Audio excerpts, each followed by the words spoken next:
Hello? Is there, can you hear me? I can hear you. Okay, I'm not hearing anything from the presentation room. I'm not seeing anything either. Yeah, I haven't either yet. I don't know if it started.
Can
you hear me?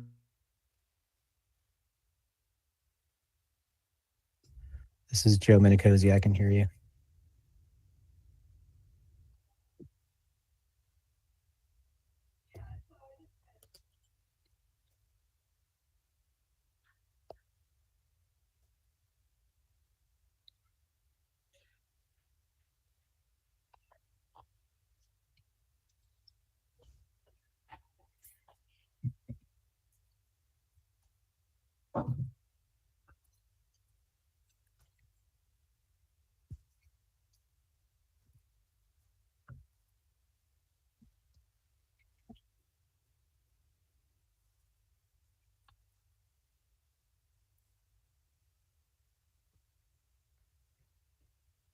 I'm gonna try with mommy.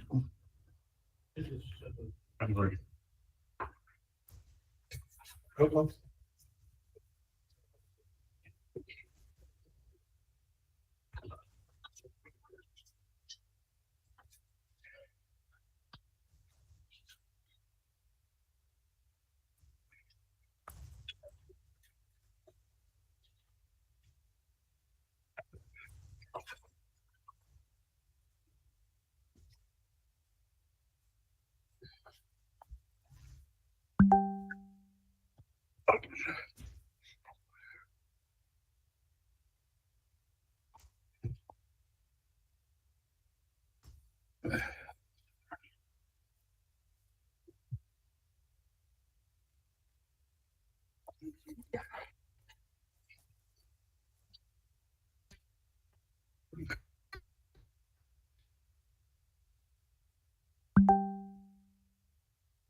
I know they're trying to shrink it. I think they're using it. Yeah, that was something that's been really Hopefuls. I can hear you now. perfect word, but Here. working bipartisan in Western North Carolina on this has been really So, breaking but down they a can lot hear of us through barriers this. that I think already set up It's for just not coming out of the ourselves. right speaker. And that's been really, I just kind of I haven't seen restoring it some in faith this in the latest. human It spirit. says it's in the soils there. We had the job next to that. That was gonna be my. Yes. That's very good. Yeah, I found it to be a pretty serious person. I mean, I've only met him once or twice, but he's got somebody who, when they did the parking deck, was political, but he's also grounded in his community. He takes his job very seriously. He's very good at this. He and I really disagree on policy things, but Especially if you're trying to go high. we went up. All right. I just prefer not. Does That work for everybody? Can you hear us, Mike? Those online? Yes, I can hear you. Okay, it is, Thank you. 3:20. And, I'm going to call the, meeting of the Aesthetics Committee to order now. If we could just go around the room and do the quick introduction so everybody knows who everybody is. I'm Ted Fedora, Chair of the Aesthetics Committee. Me, Yep. Jessica Morris, City of Asheville Transportation Department. Mark Biggerstaff, NCDOT, Assistant Division Construction Engineer for Division 13. Ashley Hare, City of Asheville's Transportation Director. Lucy Crown, City of Asheville Transportation Planning Manager. Lynn Raker, Aesthetics Committee. Dave Hazard, urban designer, City of Asheville Planning Department. Dave Moyer, for Culture Right, sure. And Dirk, Asheville Committee. Maggie Sorry. Holman, City Council. Another David that live up Hazel Mill, so in the middle of this. Go to that side. Micah Rogers, I'm a WANA board member, also been working with the 26 Citizens Coalition. Tristan Winkler, French Roger for MPO, and here to limit how comfortable Dave can get here. Susan Love, just former aesthetics committee. And Brian. Well, you can still Hi, be one. Susan. Hey, Ted. Miss y'all. Okay. Tom Beasley, resident engineer in Asheville Construction.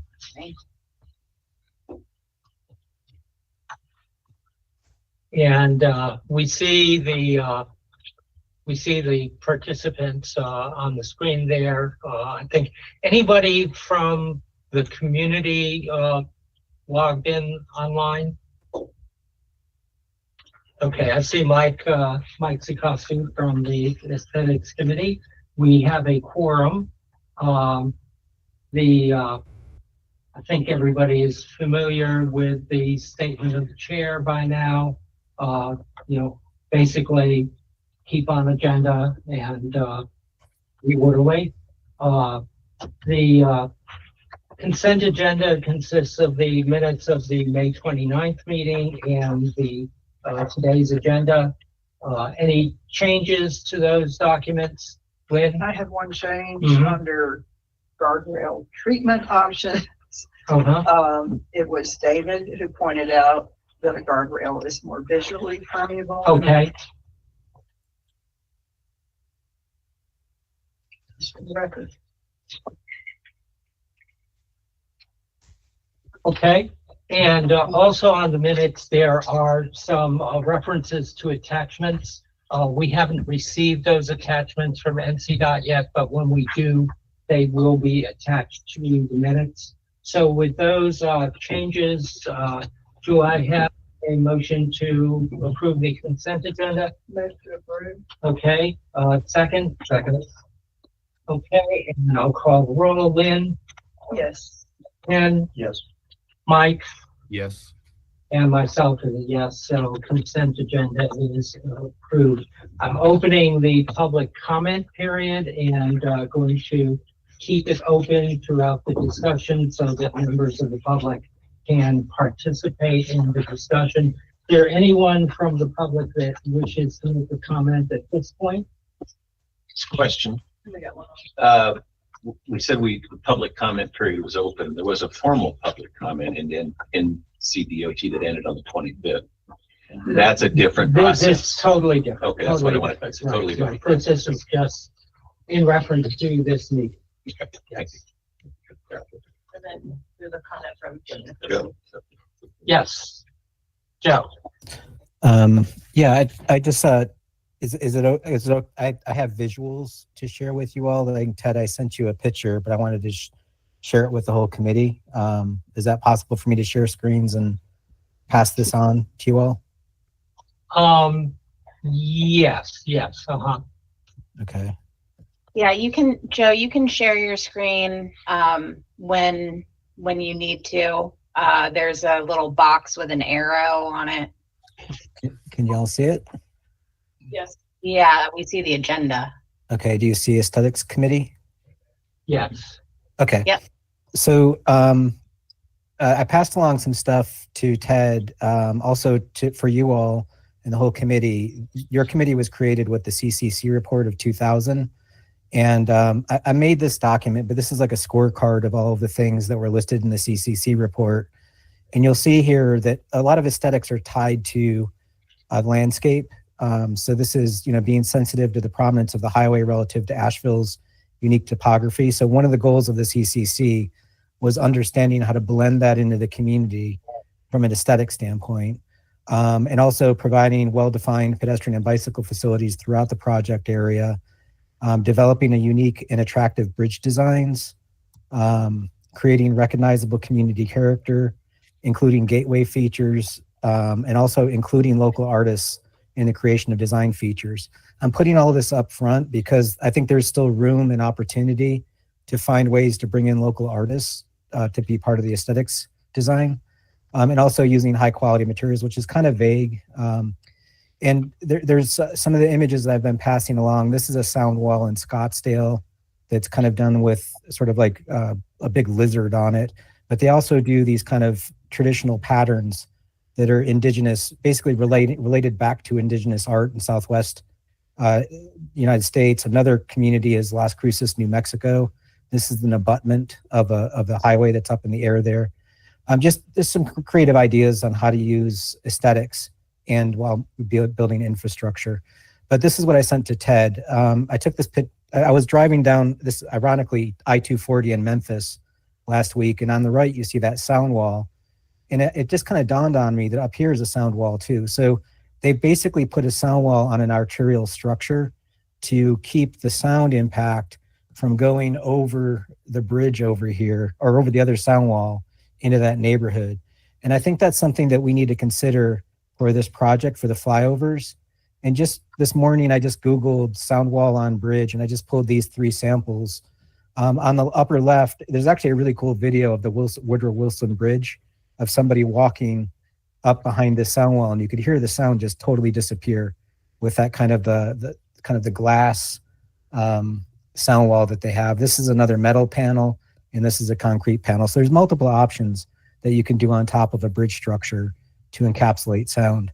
The reason why this is important, this is a Texas DOT report. At grade highway, that's the dark one. The middle one is elevated and the furthest one out is depressed. 50 feet, 150 feet, 250 feet. So there's a pretty big variable difference between sound impact and noise going from elevated to depressed across the spectrum. But the further you get out, the better it is to have depressed.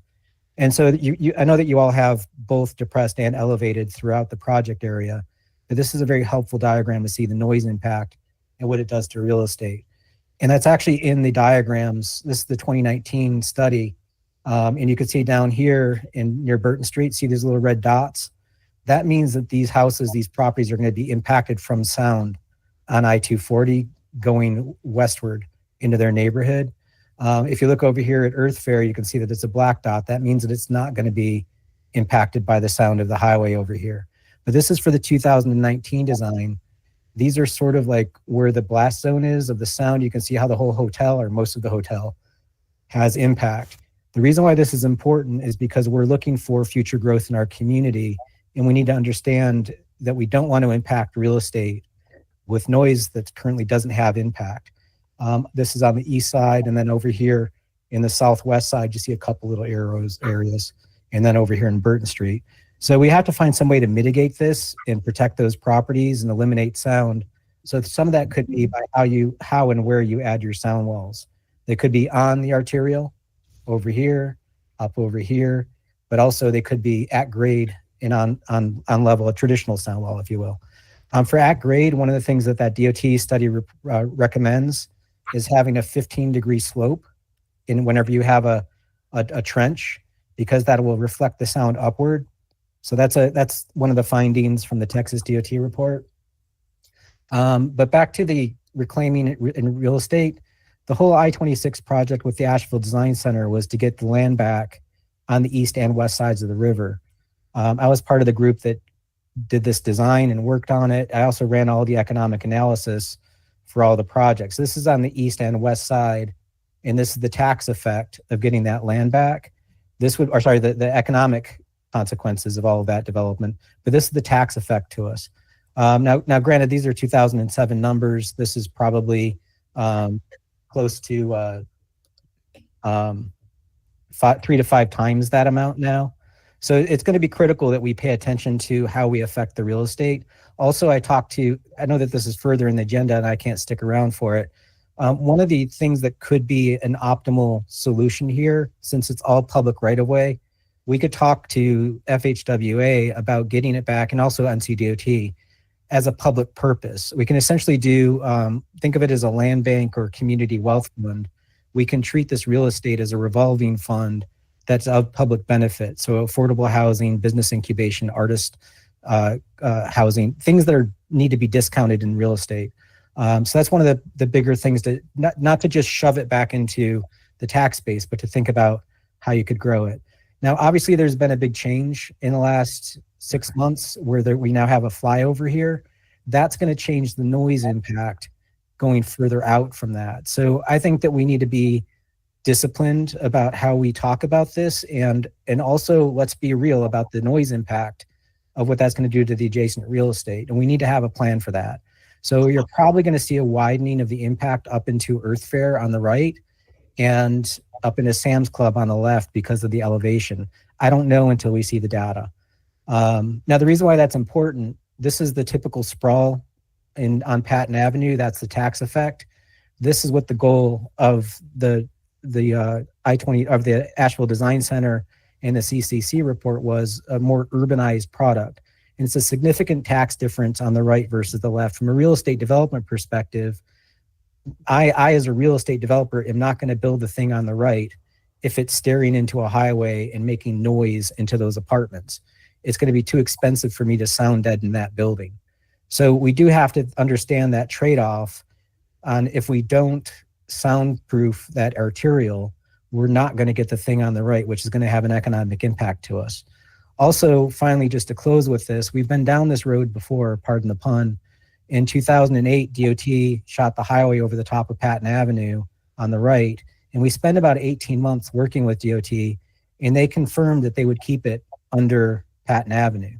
So this is an agreement that we have with DOT. We have press releases, all of that. And if you look at the ATC law, which is what allows for the design build contract, it says that you're not supposed to conflict with criteria agreed upon environmental decision making. So when we made a decision, this is clearly going against that agreement from our eyes. This is a betrayal of that agreement. It's also not equal to or better than to take a highway out of a trench and throw it in the air. It's going to cause more noise impact, issues. I'll just close with this. This is the arterial above the way that was presented to you all. We need to be real about all the other things that are going to be on top of that highway. There's going to be signs up there, light poles, all of that. But also, we probably should consider having sound walls up there too. And I'll just end there. I just want that consideration for the record. Thank you. We can, Joe, if you could send me as much of that presentation and we can enter it into the record. And I just do want to point out that there are a number of things that Joe mentioned that are effectively not going to be the purview of the aesthetics committee. Much of that is going to happen post-construction, and we're relying on the city, its planning department, et cetera, to carry forward. That includes the public art aspect. That's something that's going to be that we certainly will recommend that it happen, but we're not getting involved in the designs, et cetera. That's all going to occur post construction. Okay, thank you. Any other comments from the public? Just a clarification on what you just said. The art, if it's part of the form work and part of the precast, then it has to be discussed now. It's not something later, right? It's from the standpoint of, right, it's going to happen here or it's not going to happen here, but not choosing designs, et cetera, right, et cetera. right. No, it's just that we talked a little bit about this earlier. If it's part of the original build, we do need to look at it. Right, yes. And And I think if I could Yeah. add to David's comment early on in the aesthetics committee, it was maybe not ever put into our final report, but it was very much emphasized that wherever we can incorporate just a slight revision in the way it's always done, that's much better aesthetically, that has to be incorporated into our direct drawing. It can't be done as an afterthought, or it will look like an afterthought. Right. So that's still a pretty high priority for me. And one other thing is, as far as public art, on the Haywood Bridge, there's several locations. We have the medallions. We have areas in the sidewalk for the colors and some artwork. So there are some places that have been predetermined for art to be placed, and we have provided areas for that art. So art has been incorporated in several of the bridges, and I think it's important that we really incorporate it into this bridge if we happen to build it. Okay, thank you. one last bit on Joe's comment, he's talking about the renderings. One of my soapbox items is the renderings don't show enough for this committee to actually comment on. For example, if the rendering showed the highway, it's east of the 26 bridge, then we could talk about maybe thinner trees, or we could talk about other things. We just don't show anything yet. So we have to be careful that we have the tools to critique, basically.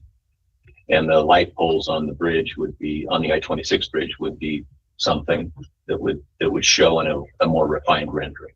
Mm-hmm. So my request is that rendering folks at RKK improve them to current state, because there's a lot of renderings based on 2018 that are out there.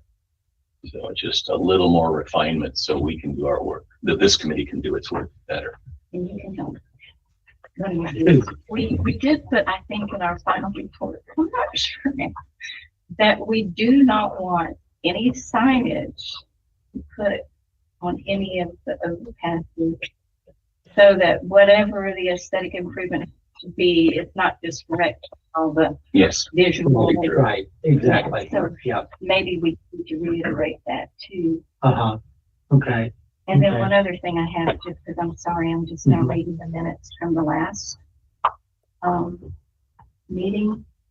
It was my recollection that we did agree as a committee to high mast lighting only at the interchange of 26 and I-40.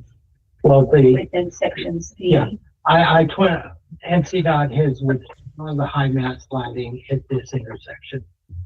Okay, but I'm just saying that in our notes it said that we didn't want any anywhere, but I think we have agreed to it for it to occur in section C, but we're not really talking about right. Exactly. Exactly. Yeah.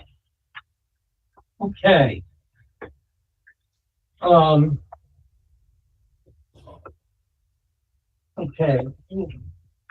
Let me address what Susan brought up is in that, you know, the committee, and I'm relying on the other committee members here too.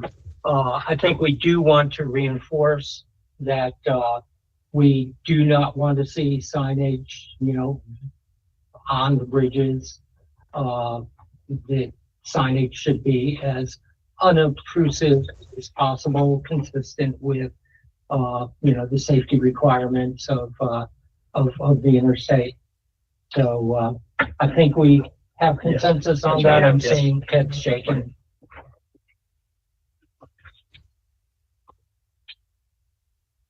Okay.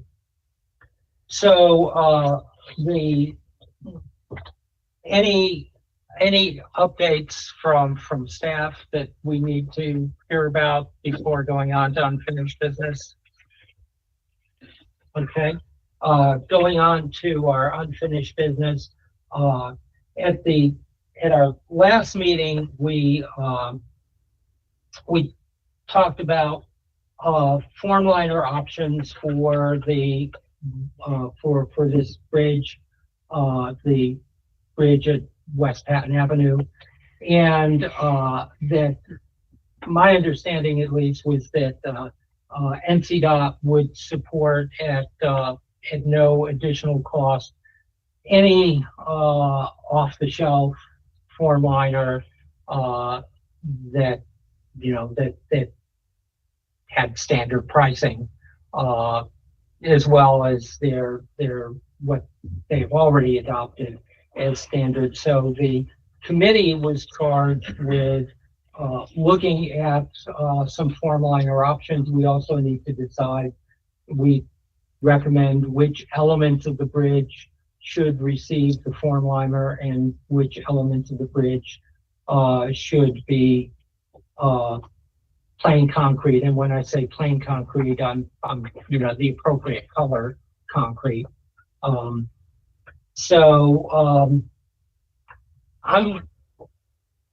not going to share at this point because Jessica has walked away and I'm relying on her to share screen. But I'll just go through Ken.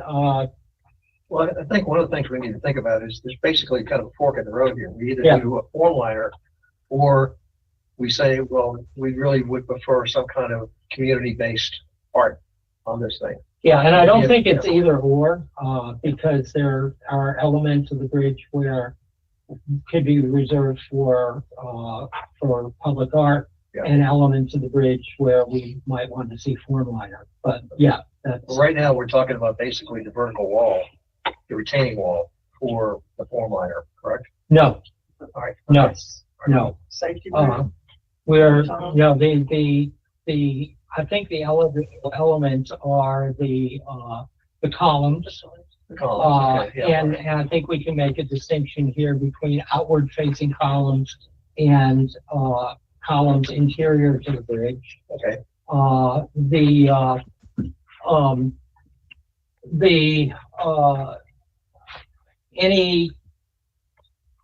Any abutments that are facing toward the roadway.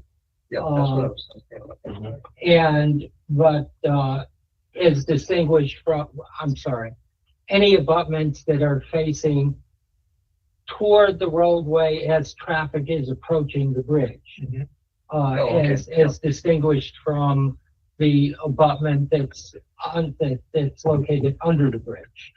Okay. And then the sort of the concrete railing above the bridge. Okay. That am I leaving anything out in terms of bridge elements? No. I don't think so. I mean, I can run through what we priced and what we considered if you want me to, but you pretty much hit it. Sure. I mean, it is the columns, but, and we got some priced on some of the elements, but the columns are the first two interior vents, which are the ones that are right there adjacent to Patton, very visible. So that the columns themselves, what we call the cap, which is the concrete beam across the top of the columns that supports the bridge beams. The bridge rail, it's up on the overpass. It's facing the Patton Avenue traffic. And then we did have some pricing consideration about the backside of that single faced rail that's on the roadway on Patton Avenue. It's essentially up against the columns themselves that protect the columns from traffic. Down below, yeah, Jersey barrier, single faced barrier. Those are the four main locations that were considered up to this point. Okay. We provided some pricing information the last couple of meetings. I do recall a lot of discussion about the vertical on the south side of the MUP as part of the idea of activating that area where the MUP is passing under the bridge over Patton. So that is, I don't know what you call that vertical. It's abutment. An abutment. There was a lot of discussion about a treatment on the abutment, and I think that left open the question whether we do it with formwork or do it with art later. Right. Yeah. That's the either or question. Right. That one. If that does go vertical, it's another location that could have form liner work on it. Thank you. And my understanding from last meeting is that that particular location would be at the city's expense. Is that, did I hear right? Yeah.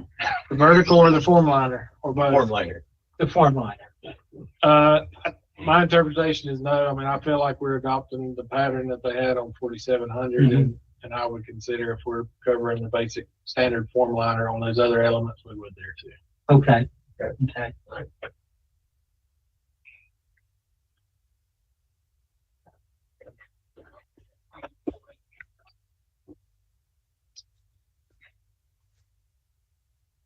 So do we want to talk about where we would like form liner before we talk about what form liner pattern we might recommend?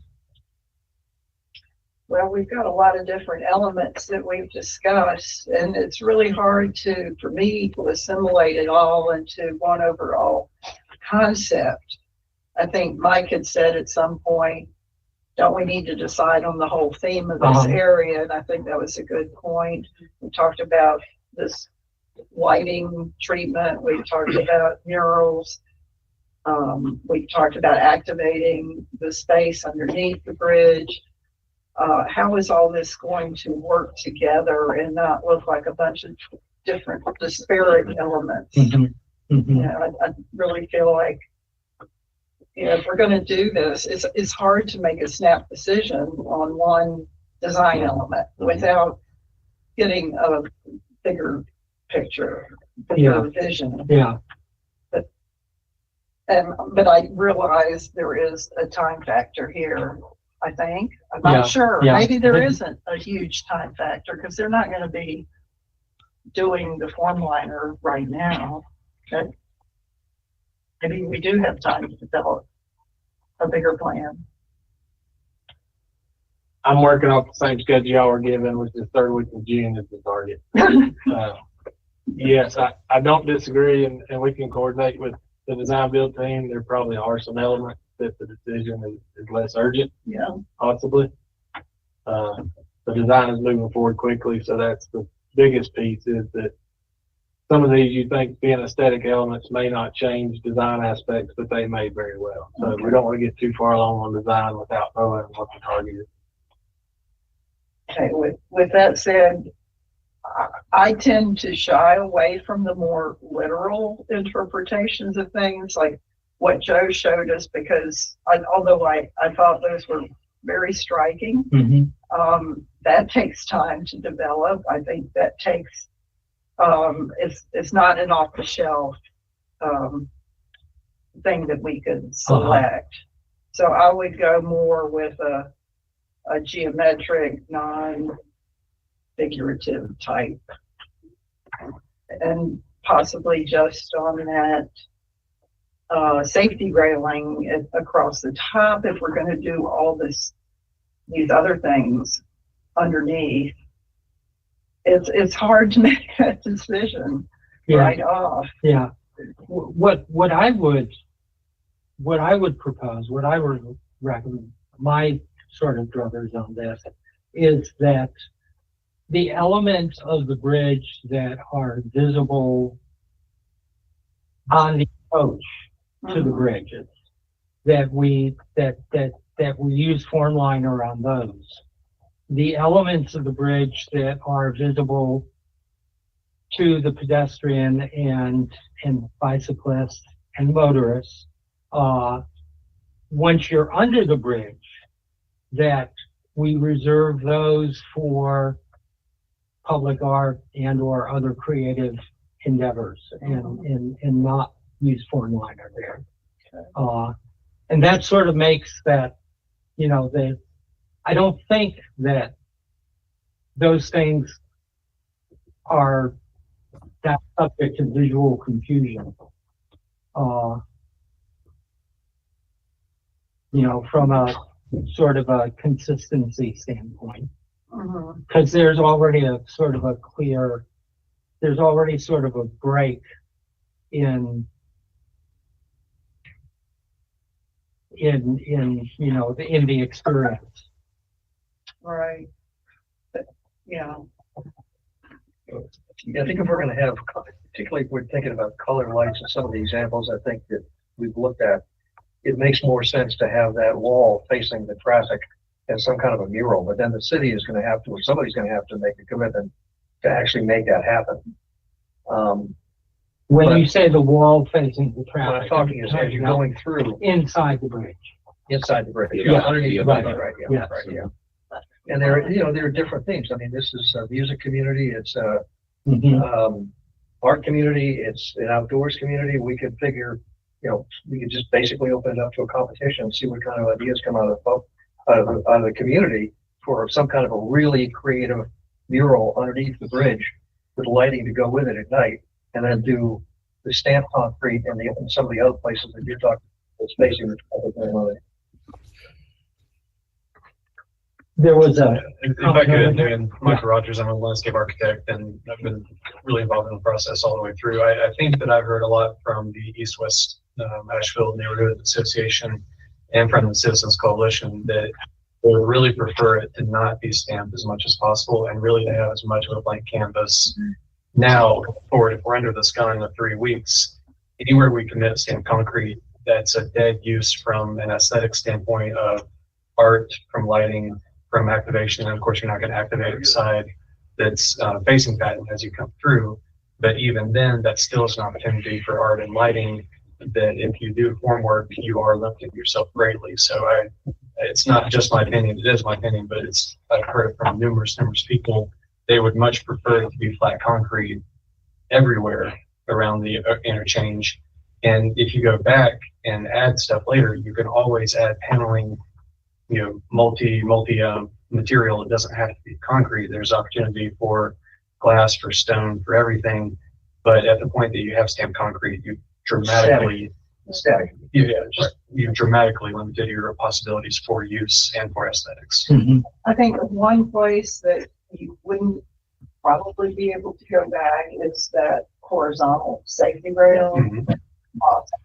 Really the only place that I could see doing something like this. It would have to be a very kind of generic in a way, but Absolutely. something subtle and Yeah. maybe just a light and shadow kind of thing because of the embossing. I think you mentioned that last week, that maybe not going with this, you know, stone pattern, but doing more of an urban, you know, more kind of toned down to your point of, you know, a little bit toned down, a little bit quieter pattern, I think would definitely be the direction I would recommend. Which seems to make sense. So in looking at it's just the barrel, I did find one that has some appeal. I don't like the name of it because it's called Western Range Grass. But did you see that one? It kind of has a look to it, the pattern, and it definitely has that kind of grass feel, but it's not literal. So I just thought that was kind of a nice tie into what might happen anywhere below. You know, whether it's a park setting or anything that relates. It says Western. I've got a picture of it in my It's Western North Carolina. That's right, that's right. Since this company is out of Arizona, I think that's different Western range. If you could, Win, if you could send a link to that me so that we can put it in the record. And meanwhile, and send it to the other committee members also, so we can look at that. Can I ask their Yes. So, I don't remember them saying that we had to pick an exact pattern by, I thought that we just had to pick, do we want a form liner on this element of the bridge or under the bridge versus picking an exact pattern for the form liner, but maybe I misunderstood. Does anybody else remember? That's what I understood from listening to you last week. Okay, Yeah, you know, so I don't know that you guys, I think for my understanding for NCDOT and the designer is that if it's something that you guys just need to know, there's going to be a form liner and that gets accounted for in the design, but you don't have to know if it's like a certain pattern or not, that it's chevrons versus. That's not true. Not true. Okay. Not true, and I can help explain why. So, Okay. Who are you? I am with the contractor. Okay, good. Great. Wonderful. That's helpful. I build some of these things. Okay. Yeah. It really depends on the form liner you choose for a couple of reasons. It sounds like you're headed towards more of a subtle pattern, which is a good thing, but it has deeper reveals on it. Then it changes the design of the element, right? We got to make the columns bigger or that element bigger. If you were to choose a custom form liner that maybe had to be custom made, if you go down that path, that requires additional time. If you're sticking with a very standard pattern that doesn't have deep reveals, that gives us a lot more flexibility from a time standpoint. But I just want to help you guys understand it. It's not one size fits all, and it's not that we have unlimited time to make that decision. What classifies as deep reveals? Anything over like 3/4 of an inch, half an inch. The 2 inch is the one that's the super deep that was cost prohibitive about 10 years ago. Okay, yeah. Well, And that's, an inch and a half would be lovely. we just need to know, right? Well, I'm just saying that when we discussed it before, the cost that NCDOT was going to absorb was going to be more of a shallow reveal. But of course, at that point, the aesthetics committee greatly preferred a little bit more of a reveal so that it had a bit more depth to it. But we were told that we had to go with the thinner one. Let me rephrase. Any form liner with any reveal could have an effect on the dimensions of the structural element. Okay. Which cost could be affected.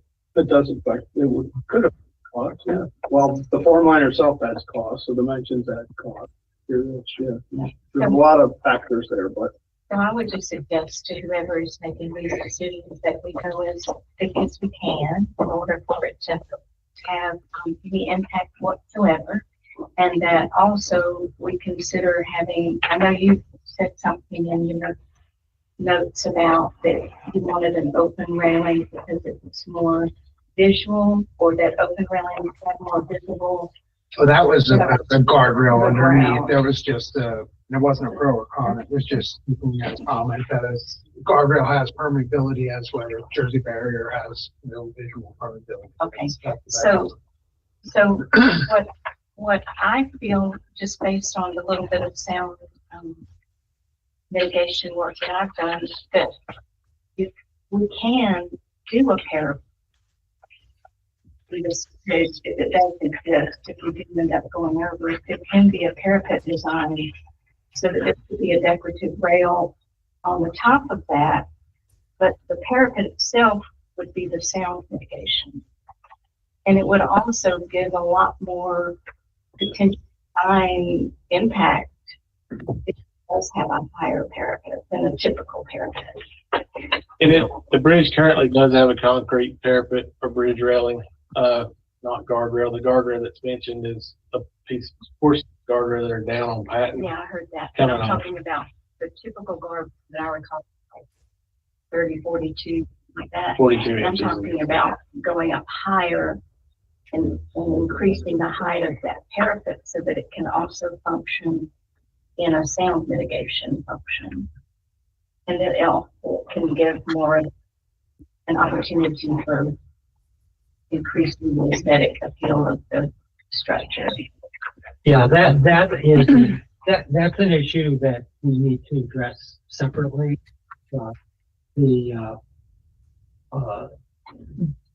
And we will be addressing that issue regarding the desirability of a sound wall on the bridge and the feasibility.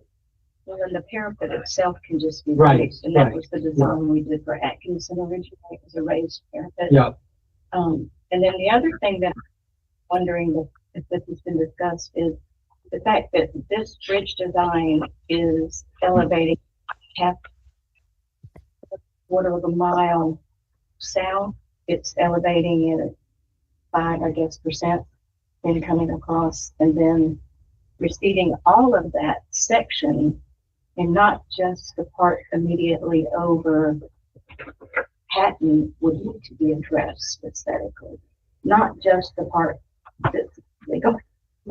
Because it's all going to be visible from Patton Avenue. okay. Yeah, that is something to think about, because most bridges are defined space, right? This has this long runway, so a lot of times if you were to do columns or anything, it's got a frame around it, right? It is a stopping point. If you were to do a detail, not to say you couldn't maybe through form liners set that and make it almost breathe. I don't know, but to your point, you need to consider that it is not just a bridge; it is a long ramp.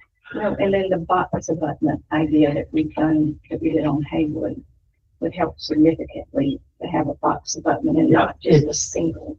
That's not going to happen. Well, Because there will be a vertical abutment, and the vertical is starting from the top tip coming down, so that you don't have, whereas on the Haywood Bridge, it basically is starting coming from the bottom tip. Yeah.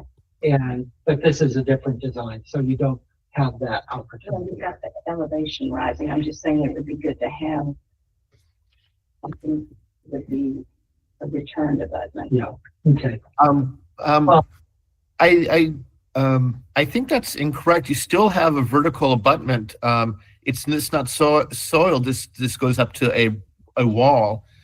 Is there a possibility of getting what an elevation of what the bridge looks with the vertical wall? You still have an abutment and you still have a sidewall. Yeah. And returning it is more expensive, but it's a huge difference. Yeah. Even with the vertical wall, you're still going to have an abutment on the sides. And that's one of the things I put down. How are we going to address that? Are we going to also put a medallion on those, or some type of symbol, or are we going to texture those? But you will have sidewalls on that bridge coming from the south side before you have that wall that's now vertical. Yeah. How quickly can we get a new rendering of the bridge that reflects that design? And let this group. Well, I'm not even comment. clear on what the design is, so, Yeah, we can talk.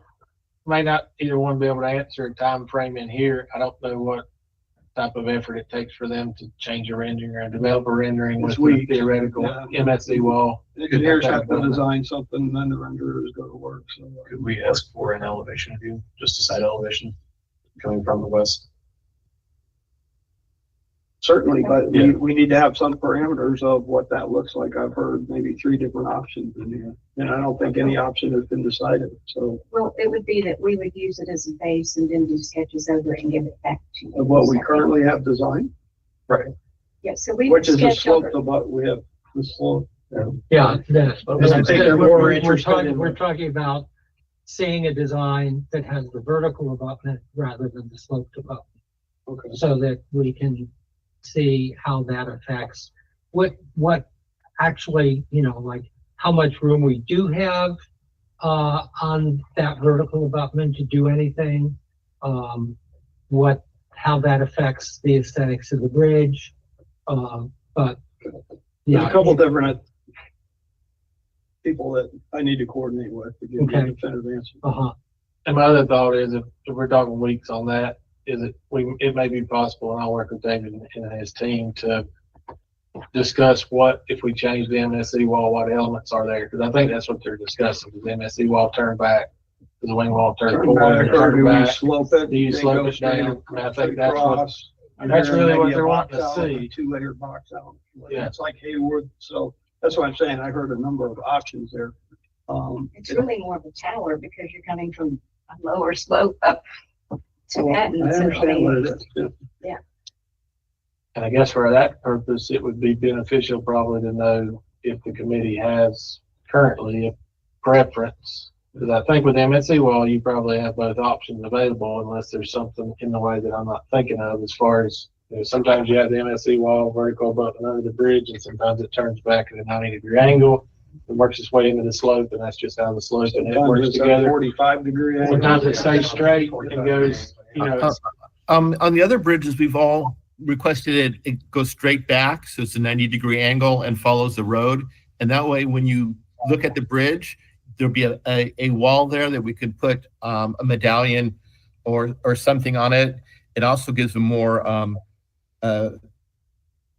urban look as opposed to sloping coming out at a 45-degree angle.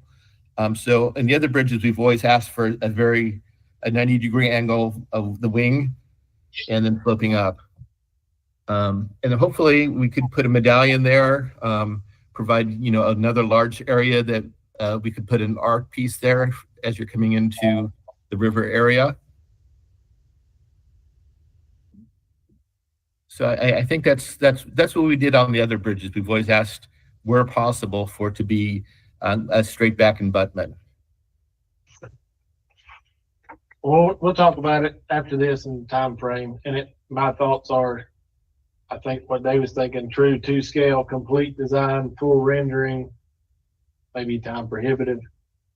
But it may be that we can conceptualize what it's going to be and find examples that are close enough. Won't be scaled accurate that you can, sketch over and draw exactly what you want, but it'll show you the surfaces that'll be there. I think the Roughly the examples, size even too. if they're photographs of existing projects. Yeah, that was my thought. That's gonna be the easiest thing for you all to Yeah. visualize. I think that would be adequate as long as we, so I've heard a suggestion that, basically the surface of any element that it is reasonably conceivable that we could treat with some form of public art or some post-construction treatment, that we leave that plain concrete and not have it form liner. How do other members of Yes, that's what I would favor. I would favor that as well, although we're talking about some of this being MSE walls too, not just concrete. Right. And that, I mean, I think what you have there, I mean, that just puts some physical limits on the scale of the art that's going to be placed there. Well, Or the need to incorporate the joints into the artwork. Right. Yeah, but, yeah. Well, art, that's an idea. Yep, Yeah. Uh-huh. One other quick question from me. There probably is no answer yet, but I've asked this many times. Do we have any idea, or does your group have a decision yet, or a semi-decision yet, on whether you're going to use concrete girders or whether you're going to potentially use steel? Yes, I think $500,000 million more than it was. yes, we know what type girders we will have. Concrete. I believe that, Mike, are you on the call? Yes. Yeah, The bridge over.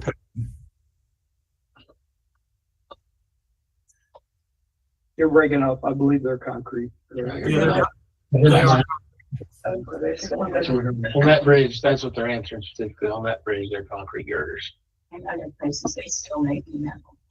There are places on the job that are steel girders. I couldn't tell you which bridges off the top of my head. Okay. Thank you.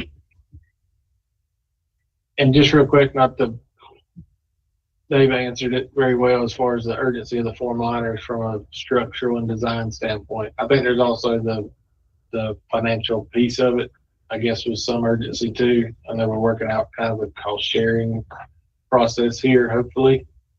So it's kind of to nail that down as well, because that's a cost. And Right. all of the factors that he mentioned as far as amount of relief and type of liner and everything else does impact the cost as well. So, the farther you get from a standard, the more that's a concern. But we also, even if you're using a standard, we kind of need to know where we're using it so we can have an estimate. Right. Jessica, do you think you could pull up those form liners that I sent you? I had found a few, and I think one of them is something that we probably are not going to want to consider, given what we've just been talking about. But while Jessica's pulling that up, I'm gonna. I think I have gotten a few more than what you sent me. I think this might be the one that Lynn was referring to. Oh, Is that the one you were I mean, looking at this before? is the horizontal one. It was just one I threw out as a. This is, can you have that up again? Thanks.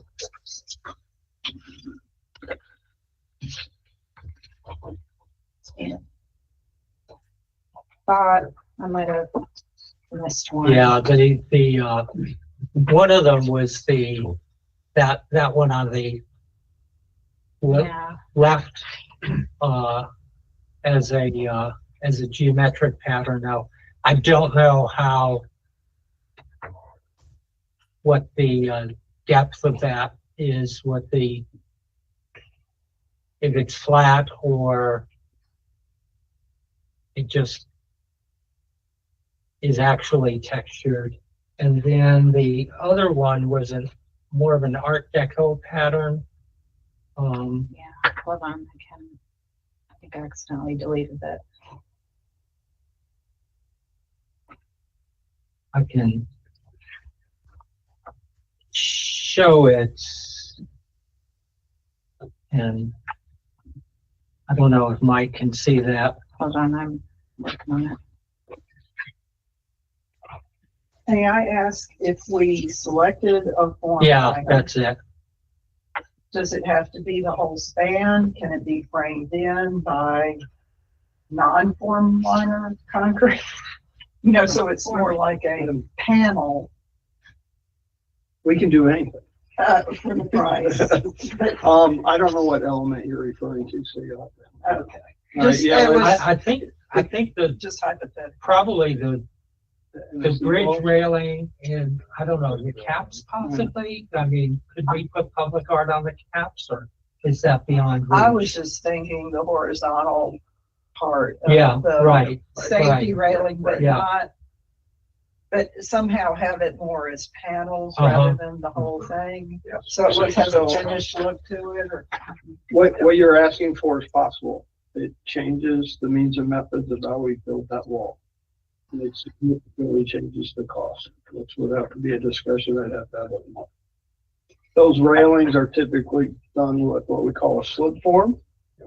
which are I'm not just real throwing conducive pictures up. to. That's what fine, that's They good. typically don't put any stamping on it if we slip that barrier, and that's what the cost is that we have now. If you go to a form liner on the element, very doable, but now that becomes what we call handwork. So it's individual forms with a different form liner in it. And yeah, if we went that route, you could put as many different patterns on that as you would like. But So the one that Jessica just had up there, did you notice, oh, right there? mhm, That looks like it's almost a panel applied on the main. it almost does. I think it most likely is. That's a very short span bridge and not an interstate type barrier. So that's not really feasible cost wise. It's something That where it's would- applied to the outside. That would be my impression, but I'm not the Okay. one with the wallet. So. Right. I will tell you, I'll be the bad guy because I'm the contractor. All of the form liners that I'm seeing presented, I would put in a custom category. Really, Yes. they And- appear to be off the shelf. Yeah, these are. They're in the catalog. Yeah, And I'll tell you, and this is my opinion of what Uh-huh. a standard form liner would be. Standard form liner is a form liner that's used quite often and in stock, right? If you get to some of these more creative patterns, then a lot of times they'll have to be manufactured. You know, we would order that, and then the form liner gets manufactured, and then we apply it to whatever element, right? So So available doesn't translate to standard. Yeah. It's available. it does, yeah, it's, you know, it's sort of, if it's off the shelf, it's standard. If it's not off the shelf, some of these patterns may be more readily available, or I could get those in less time. And the more complicated the pattern gets here, I would say you need to understand that's more custom. But we'd have to, if you picked them, we could talk to the suppliers and the manufacturers and find out what that looks like. And what you priced to this point is essentially the 4 of our standards. Not saying you have to use one of those, but that's what the pricing reflects. And that's kind of why we have those 4 standards. And I know you've seen them because you looked at them before, but you got the stack stone and the ashlar, which is real common. And then you got the 2 brick patterns. And part of that ties in with what you're saying. Those are used more and they're more readily available. They're lower relief. They meet all the requirements that we kind of have, we know the pricing for. So that's what their pricing is based off of. and I think the committee's concern, objection to those is that they mimic stone, and stone is not, you know, it's not conceivable that the bridge would actually be built with stone that way. Right. I understand. I wasn't saying you have to use those, just for total picture. That's why anything you choose is gonna change that pricing, and there's an exercise to go down for them once you zone in on something to nail that down.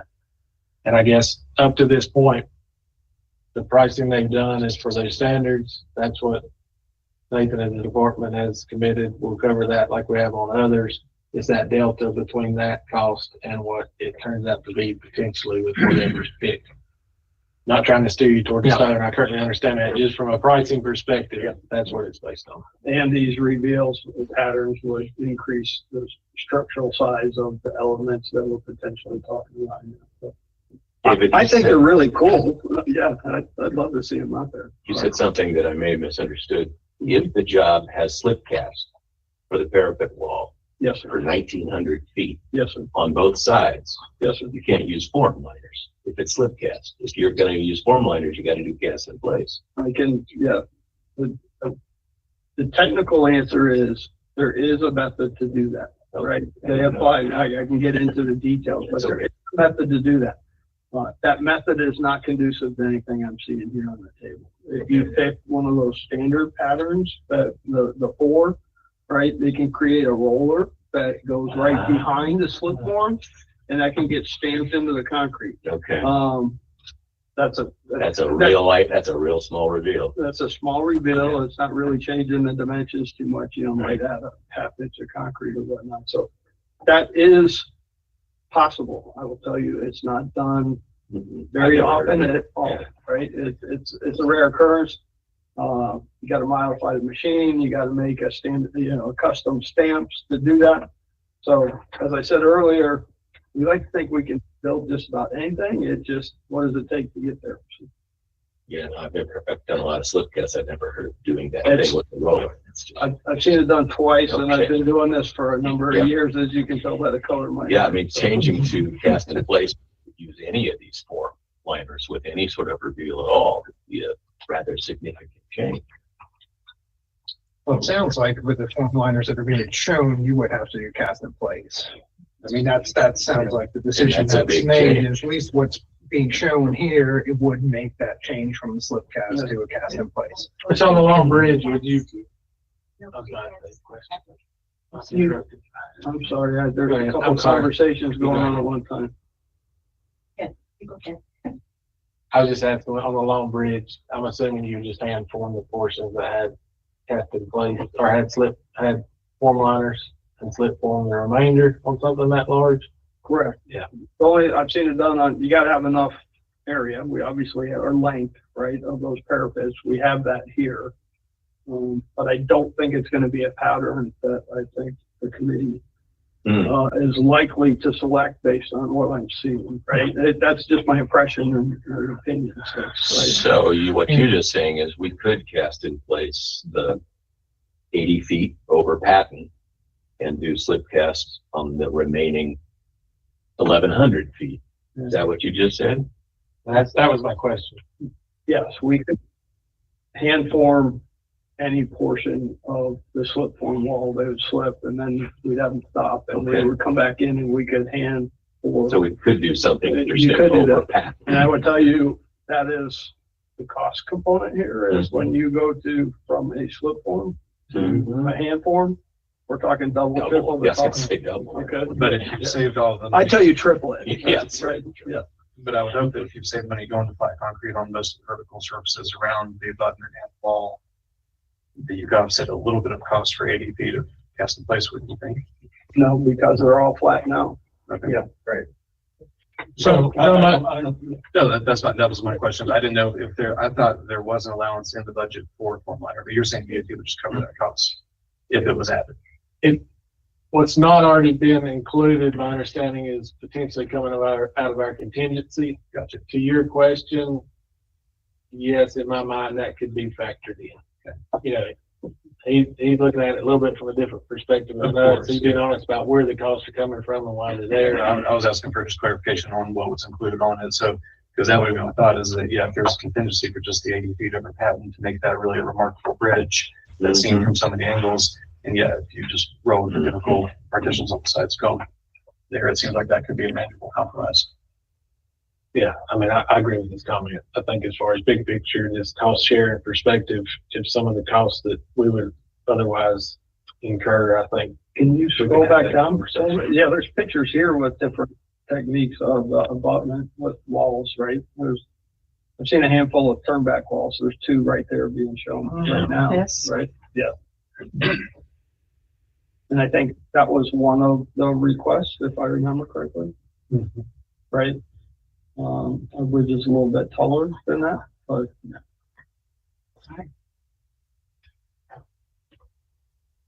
So, going That's through a and turn. looking for photos like this, I think would. Sorry, I'm not on a committee and I don't want to drive the ship here, but I think that would be, you could do that tomorrow in a week, right? Versus waiting for me to come back in a week and give you an answer and then a couple of weeks to be able to do something. Well, then when you get to the edges of Patton, at least the southern edge, it just drops off, and so you have a totally different feel than the, Inside. you know, so I mean, you have to look at the three-dimensional aspect of it. Understand. Yeah. We can come up with probably a really basic, rendering or find. See, there's hundreds here, so.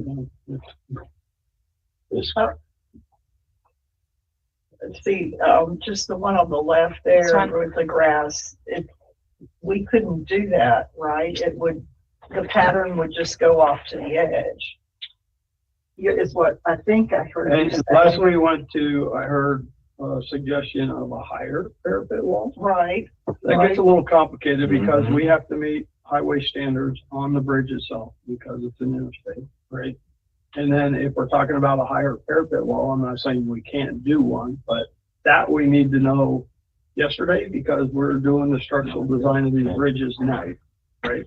You just can't throw a whole bunch more concrete up on top of the bridge. obviously, but That's all it's, even if we're, wall now, 34 inches, 34 inches. even if we're not doing a higher wall, could whatever pattern we have be framed in like this? It could, Rather than and that's just back run to the off hand into form. nothing. That area would have to be in. It would have to be in. Yes, ma'am. So there you go with the price. I just want to clarify, by making sure that I understood the question from Roger. Micah. From Micah, that the pricing that NCDOT has done with the standard form liner with the elements that you outlined earlier, that would be the base against which you would consider any other choice that the committee made, so that if the committee chooses to not do all the elements, but just to do the upper horizontal element, it could spend more per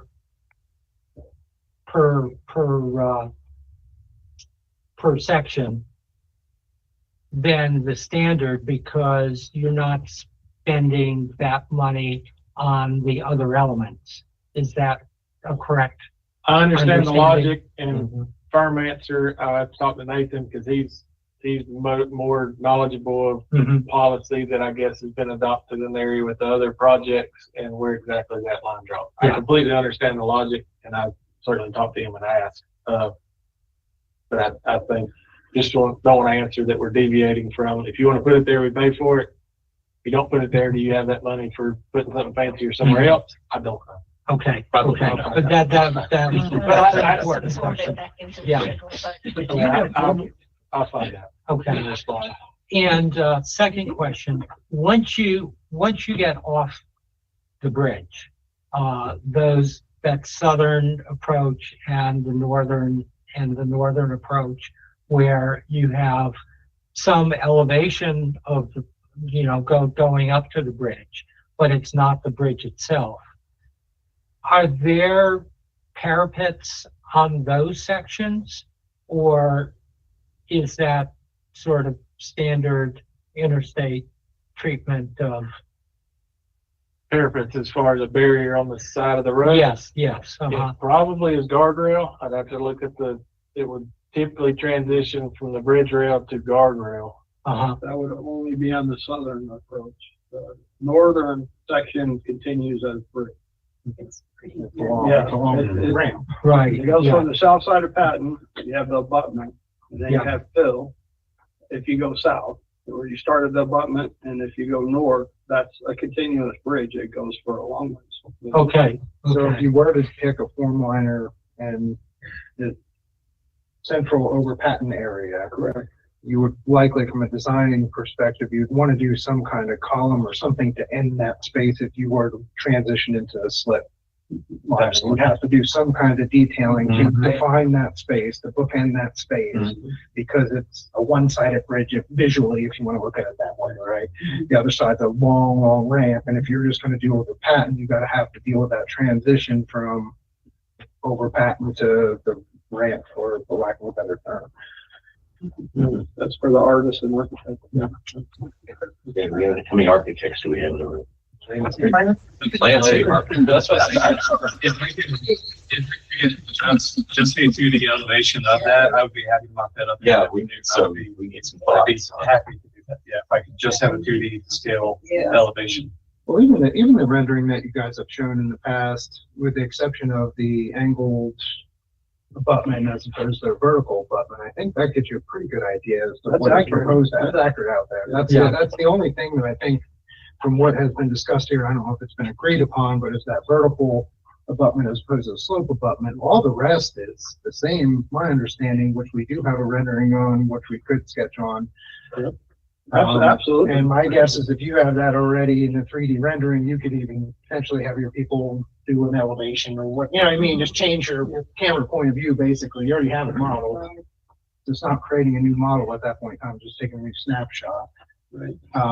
The only real difference that I'm aware of is, you know, the treatment, which we're talking about, which, you know, we haven't decided yet, and then that vertical piece, but that's not going to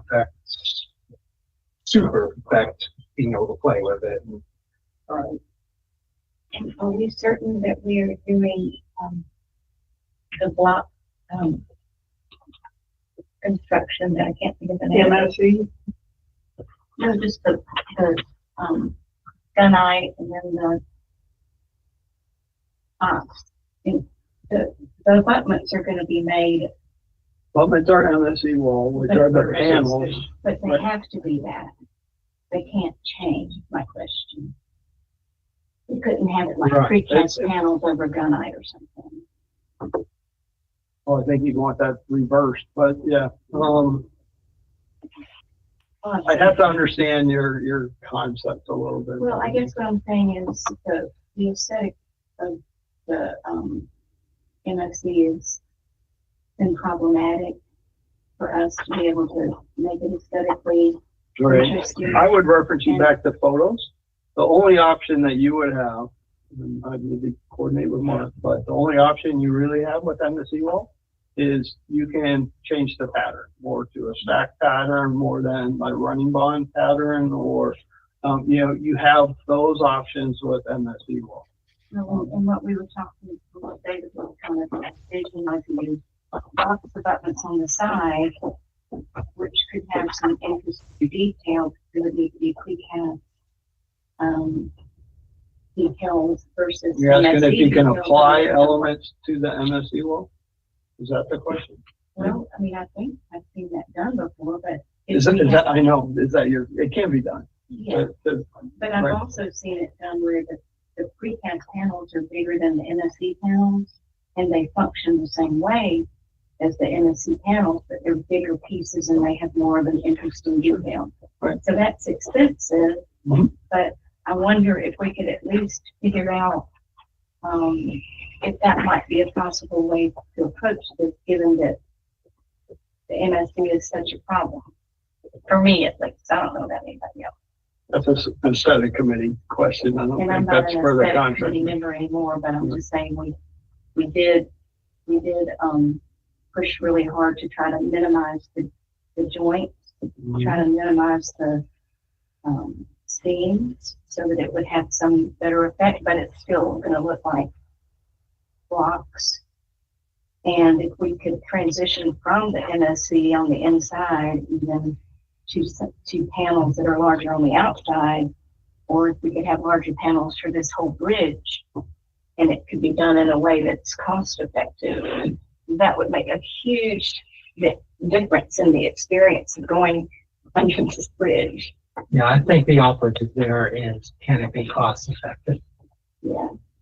So how do we find that out? It's not, it will be very expensive. Okay. Okay. Right. I need to categorize that. It will be much more expensive than what we have included in the project at this point. Okay, so I think one other decision the committee needs to make in recommendation is like, if we recommend a form liner for the railing above the bridge, for the parapet above the bridge, do we stop at the do we stop at the edge of Patton Avenue, or do we need to continue that north, which is quite a long distance? We're gonna be, I mean, you know, a lot of what we talked about seems to be pretty far beyond what we were told we had to work with to begin with. Mhm. Even though there may be some more money that can be found. So I would say that at this point, you know, we'd be lucky to be able to get something over the bridge. Yeah. Yeah. Extending it beyond that, I think it's probably we're gonna probably find out that there's money for it. Well, that's what David was talking about, Yeah. is an element that bookends it. Yeah, right. You Exactly. have to design it as such. Yeah, you have to be designed, but. If we can get that rendering, that'll help us, I think, to determine where a natural. It's not that rendering, it's a different rendering, right? I haven't seen a good rendering that we could use. That's a different one than the one you're thinking of, right? And there's the closer up one that shows.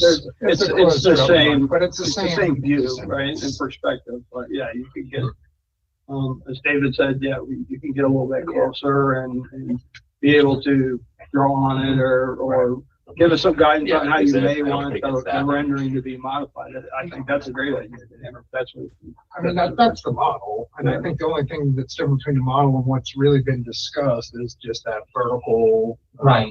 wall as opposed to a angled wall. Now, as far as how that railing looks, and which seems to be the main conversation, and where's the form liner? Is there a form liner?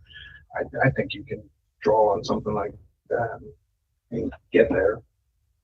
At least get some ideas and express them to.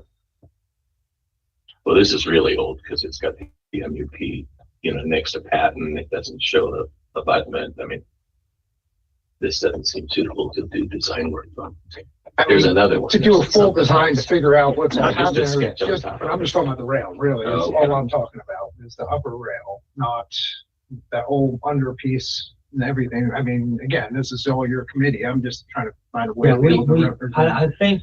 I think what we really need critically to know is with that vertical abutment, what does that look like? Like, do we have like a foot of vertical abutment and then it turns to soil? Or, is there a larger space there? We need to know what that looks like. And, I think, agreed, we have a good handle on the rest of the bridge. They drew that right there. Cody did, or one of the guys. Yeah. Right, right. Yeah. Circular conversations. Okay. And I guess It's not dimensions. so I understand, since that is up there, what you're wanting to know is what that portion facing traffic approaching on Patton. Yes. What shape and size that is. Right, exactly. Right. Exactly. Yep. Yep.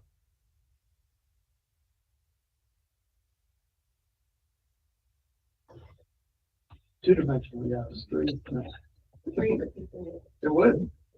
Okay, so I think what I've heard the consensus of the committee is that with regard to location of form liner, it would only be the parapet, the horizontal parapet above the bridge. That we need to try to look for a form liner that is relatively available. In other words, in stock. Can we generally determine that from the catalogs? Or does there have to be Mark communication? did a better job of defining it than I did. The four that you have seen from the department are what we currently have priced. Right, right, Right? yeah. So it's hard. I would tell you, I don't even want to speculate. If you chose three, I could go to suppliers and say, hey, how readily available is this? What kind of cost difference are we talking about from a standard pattern? And I could get that relatively quickly. Okay. So that would be, I think, the path you were headed down, trying to get the committee to agree on at least maybe, a few of these. I think once you do that, then I can go to work and get you cost and impact, right? Is that going to drive the structural dimensions of the elements? We're talking about the barrier wall. David's sketching some stuff up, and I've seen that done before. And I think when you get to the MSE wall panel, the bridge barrier or parapet wall continues. So I've seen a lot of different ways of doing that transition with city names or, I logos. do like the idea of it, like, welcome to West Asheville. That's very different than what we're talking. Yeah. And again, though, with something like that, as long as we design it in such a way, and even if it was a simple form line or something geometric, you could always probably come back and put a lettering or sign on it in the future. We actually went through that, during our previous discussions. And, because at one time we had a recommendation that all of the bridges have, the street names imprinted on there. And, we found out that that was not something that was, feasible to do. May I say something? This is Mike. Maggie, one of the things that we did for the Haywood Bridge is on the turnback walls, we provided a large area, say 8x8, that was blank, and we did textured all around it, a form liner all around it, and then provided an 8x8 space that we can insert a panel. And we can have an artist do welcome to West Asheville to put on one side of the bridge, and then welcome to downtown or whatever on the other side. Actually there'll only be on one side. But so you would have two large panels that an artist can do a sign, whether it be made out of ceramics or a metal sign or whatever. So that might be a way to do it. And that could say welcome to West Asheville or whatever. And that provides a little bit more flexibility. Right. I think the two things. One is we need to have room on this bridge to do that. And I'm not sure that survived because the Haywood Bridge, because it did narrow and those abutments did narrow. I'm not sure that room to do that survived. So we could do that here instead. And how tall is that retaining wall for the abutment on Patent? If there's room, that's why I'm asking, how tall is it? The retaining wall from the bottom of the bridge to the ground? 27. So it's going to be 27 feet tall, assuming that you have a 45, the slope, the foot of the slope is at the base. And you have a 45-degree angle. You're going to have 27 feet by 27 feet triangle to build on, which is plenty of room for a sign. You look confused. Yes. Yeah. Yes. If it's 27 feet tall, right, you're going to have a slope coming from the bottom up to the. He's drawing it over there. Oh, I see what you're saying. But that's a 45-degree angle, which you have to agree on that as well. You're saying that area. Right. Yeah. If we have that, but we don't know if we have that. I think we have at least that. Right. If not more. We have to see what the design comes back at. Thank you. See, that's less than a 45-degree angle, so you have more of a wall.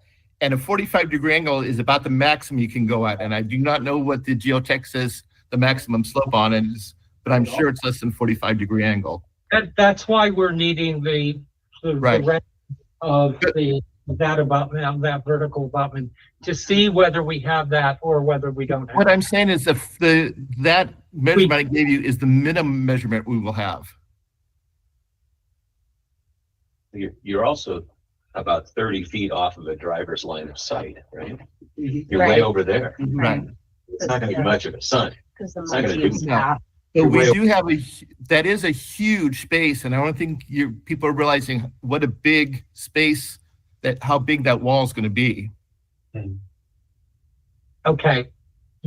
We're going to table this until we get more information on it. Yeah. Okay.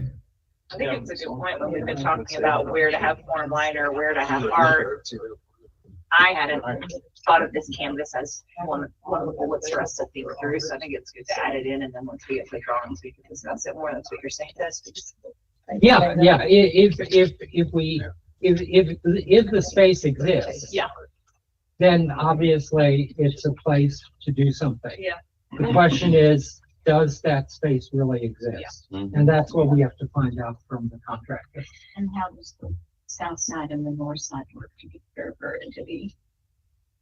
That's the balance. Well, it's not gonna be. I'm it's just not gonna a give, I'm balanced just gonna grid. give you the geometry. It's not a balanced grid. Well, it's not. You can make it. No, no, that is outside of the scope. Oh, no, I'm talking about our end walls that we're talking about. We need to limit it. There's not one on the other side of the bridge. It is Doesn't- not a symmetrical bridge. And, No, it's not. and we're in no way going to pay the millions of dollars to make it a symmetrical bridge. So that is a dead end discussion. The other piece is landscaping. By the time you get way over there and you're a driver, there might be a tree in front of that. You don't know. Yeah, Yeah. so this seems like a good one to go back to. Right. Okay, so let's, we're going to move on to the next item. And, in the meantime, committee members, if we can like send each other links, ideas to, form liner options. And then we can, at our next meeting, we can present those to be costed out. And I don't know what, I see y'all found Fitzgerald, there's, and then again, DOT doesn't endorse any specific supplier, but two common ones are Sitka and Dayton Superior. I Yeah. can email you that, or you may have found those, but those are another two common. Sitka? Yeah, Sitka. And what was the other one? I'm sorry. Dayton, Dayton, Superior. Dayton Superior? Yeah. Yeah, okay. All right, thank you. And they both have, you get to their website and they've got different, just like that kind of stuff. They've got catalogs you can click on. That's probably the easiest way to try to You can gather send the links that around, and share that'd be that, great. but I can send the links out for sure. Okay. So other placemaking ideas. We talked about, this is for under the bridge, and we talked about, installing colored lights, public art. So it sort of, at this point, generally speaking, because what we need to do is, the decisions that we need to make are so that NCDOT can install the appropriate infrastructure to allow a post-construction implementation of whatever's activation is going to be there. And the details of that activation, I think we can punt to the city to organize and make those decisions as construction nears completion. One thing, we sort of have the visual, and one thing that I was thinking of is that maybe we would want music under the bridge. Is that it seems that could be a relatively easy possibility with current technology. Speaking rap or classical? I would think that it would be, I mean, my vote would be for music that is representative of the city of Asheville. Get the rights to broadcast from local artists, locally indigenous music, which basically means, mountain music, old timey music, etc. But those decisions could be made by the city of Asheville. Yeah, I think the only problem is, I think one of the things we haven't really thought very much about is the noise level of the traffic going through that. Mhm. And particularly going downtown, because that's what's going to be next to the multi-use path. I don't know what kind of, I think the traffic's going to be pretty heavy. Mhm. I don't know what kind of noise that's going to generate and Yeah. whether it would drown out any kind of music that you might put in there. And then you've got The other noise problem that we've got that kind of bothers me is the noise from the trucks going over the top of this thing. And I know there's no noise wall up there, but I think that's something we ought to talk about because the cars are going to generate a certain amount of noise. We only got 3-4 inches between the road bed and the top of that, but the trucks are going to stick way up above that, and that noise is going to come. I don't know what the pathway for that noise is, but I do think that particularly if you have braking trucks, there's going to be a fair amount of noise coming down on that roadway from above with those semis going across there. Well, that's what we talked quite a bit Yeah, we about, talked engine about that. braking Yeah, restrictions. right. I think that's still an open issue that we have to look at. That's the worst noise. Yeah, right. And then Nathan brought up some of the sound abatement in the design at joints and at asphalt grooving, et cetera. All that is still, I think, on the table. You want to lose track of it. But even 16 foot in the air, the exhaust of there's nothing you can do about it. Yeah. That's got to be the NEPA.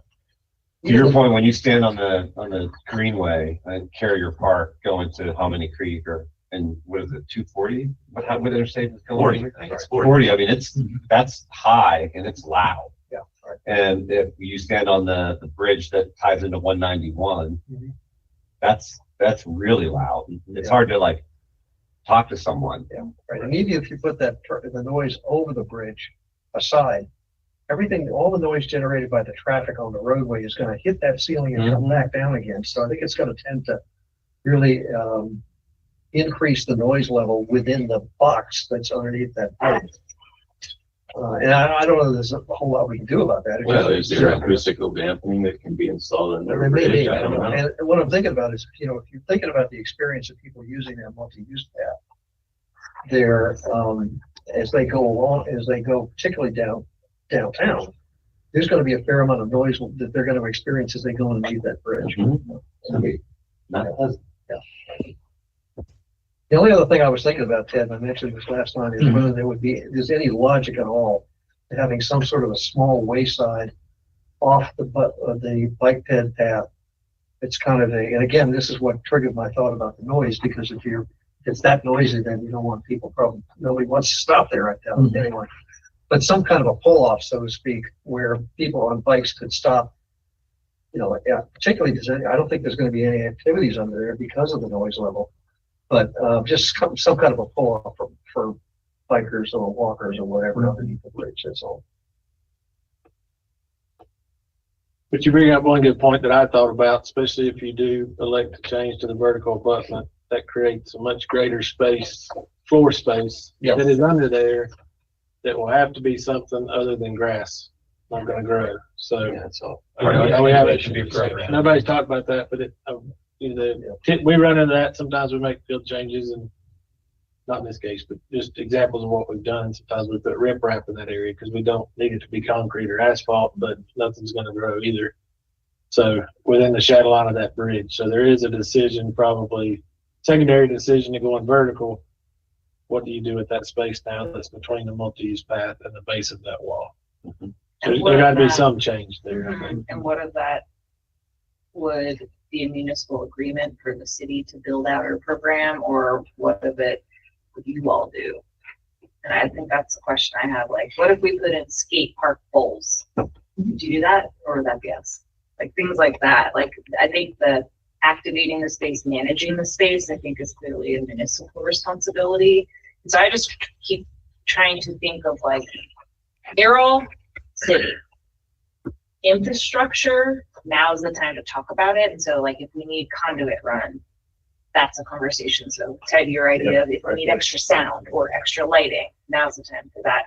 And I'm not really sure if there's other infrastructure stuff that you all will build skate poles, but there's a lot of space now. So like that would be something to consider. And I just throw out that example for lack of a better one, but like, what are the type of infrastructure things or clearly in DOT's lane that would open up activation possibilities besides lighting conduit? I don't really we have an actual in life real example of that with the skate park right by 240. Right. And that is a remnant piece of property that was I think given to the city, and the Parks Department definitely created the goals and maintained them, so we did it.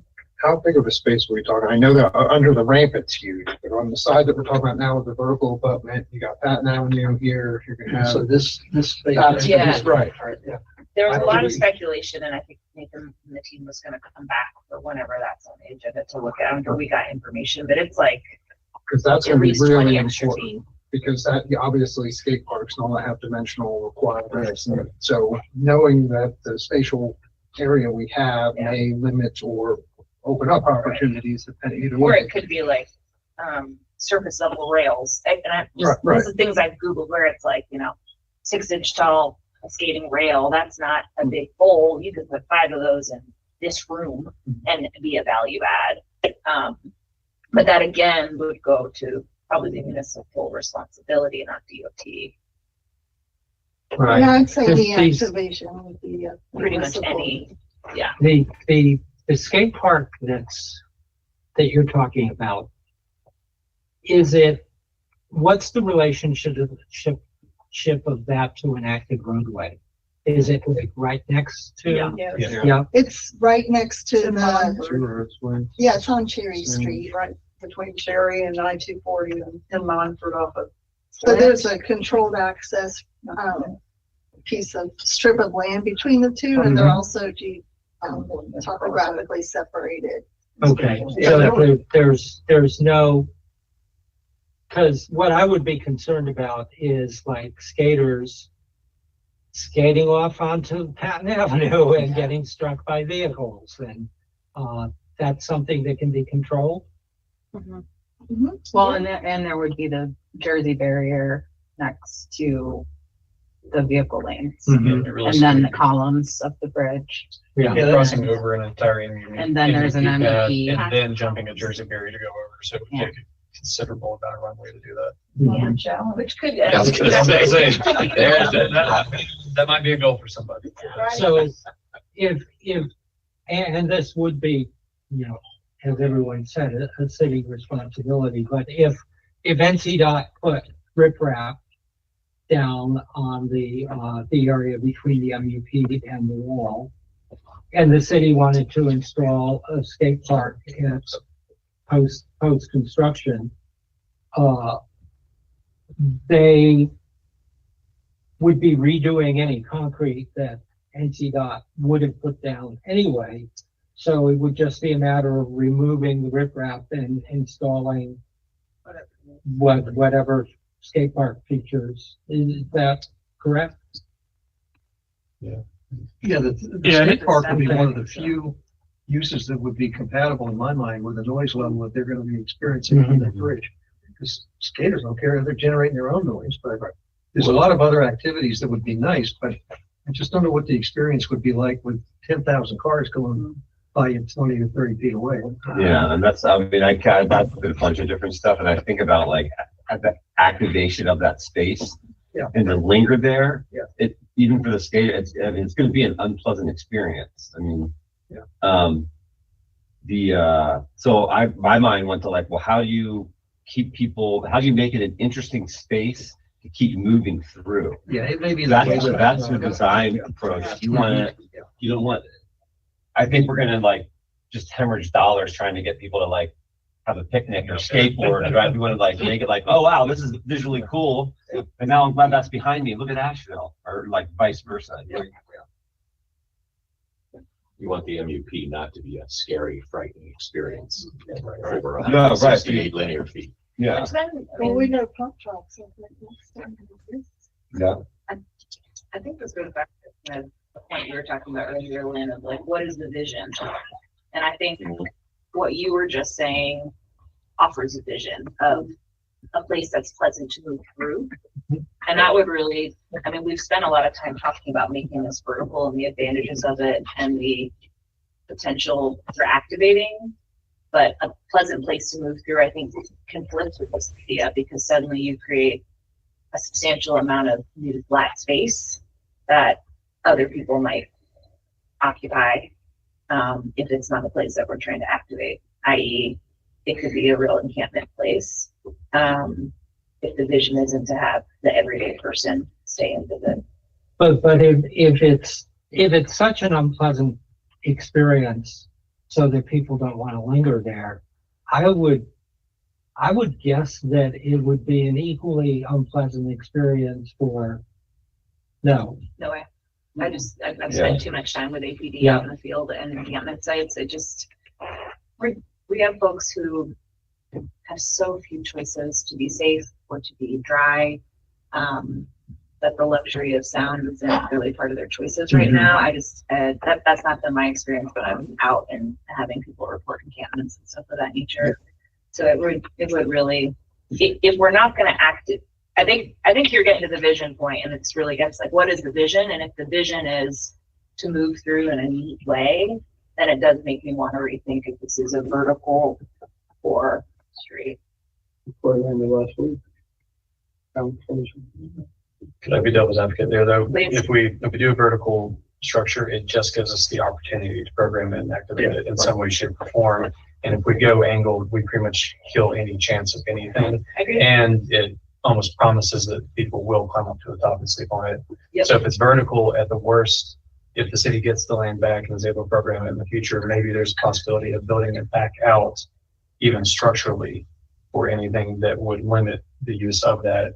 And I don't know what that is, and I don't have a vision for it. But I think I would be concerned if you do an angle, you basically like kibosh any chance of anything in the future, and you're guaranteeing you're going to go around. Yeah, the aesthetics of angle are also like not something that this committee wants to see. Yeah. And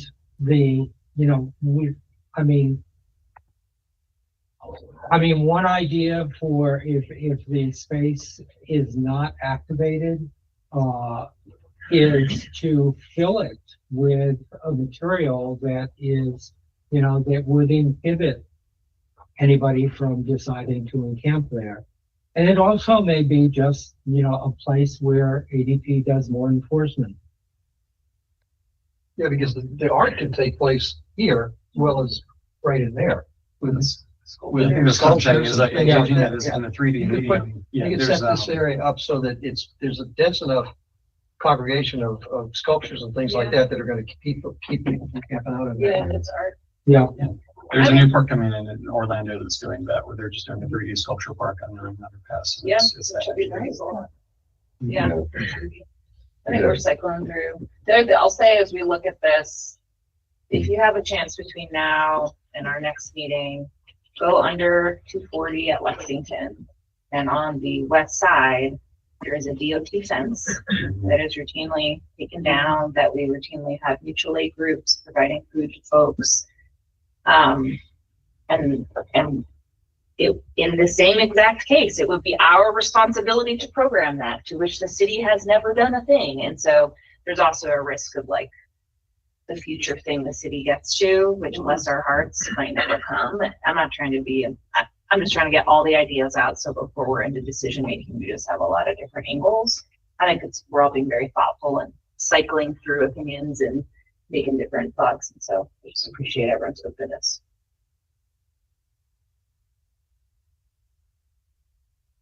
And I'm